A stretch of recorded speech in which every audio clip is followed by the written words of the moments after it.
nandito na ako sa store dahil meron akong papalalamon na items ni Likhang Kamay. Yung mga bag at naiwan kitchen kagabi. So, ayan. So, ayan. Gumagawa ko na Simpla board signage natin. Ayan. Pwede na yata ako mag-accept ng order para sa Simpla board. Ayan. Open na ang aming chicken stew. Kaya Spanish latte large.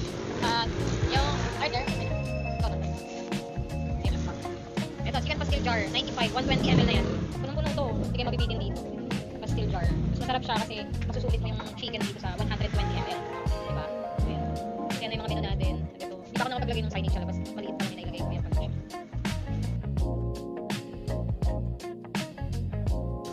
Matao.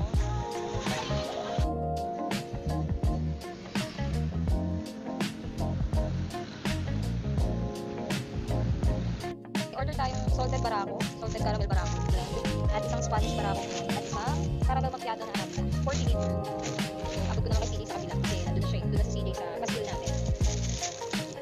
Okay, deliver. Deliver po. Tatatlo na lang yung jar natin. Nabili agad yung dalawa. Pero it's CJ, crema latte, Asian, at regular with egg na pastil. Mag-close na rin tayo dahil may humabol lang ng mga customer, nagpa-deliver online ng chicken pastil. Time check tayo, 1:16 AM na. 1:16 AM. At ito na lang din yung natira sa pastil jar natin. Nag-iisa na lang. 5 pieces yan kanina. So, may nakabili na ng 4 pieces currently. At ayun, thank you so much.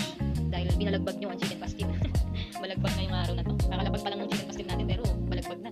So, ayun, mag-close na rin ako ngayon dahil overtime na tayo ng 1 hour and 16 minutes. So, ayan. Yung mga crochet natin may bumili din kanina.